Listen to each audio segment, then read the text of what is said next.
সুপ্রভাত সবাইকে বন্ধুরা। তো আজকের ব্লগটা আমি শুরু করছি সকালবেলা থেকে। তো আজ হচ্ছে ইতু পুজো। প্রত্যেকটি বাঙালি হিন্দু পরিবারের আজকে একটা বিশেষ দিন।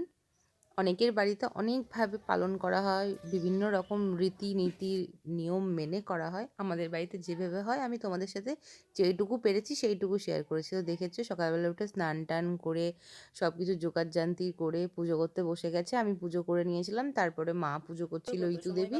তারপরে আমি হচ্ছে মাকে বলছিলাম চলো তাহলে ব্রত কথাটা শুনে নিই।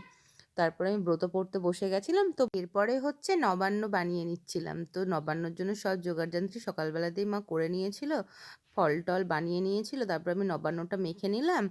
তারপরে নবান্ন মেখে প্রসাদ টসাদ খেয়ে, যেহেতু আলপনা দিতে হয় তাই পুরো বাড়িতে আলপনা দিয়েছিলাম। তারপর অনেক বেলা হয়ে গেছিলো, লাঞ্চ করে সন্ধেবেলা ইতু দেবীকে ঘরে তুলে আজকের ভিডিওটা এখানেই শেষ করলাম।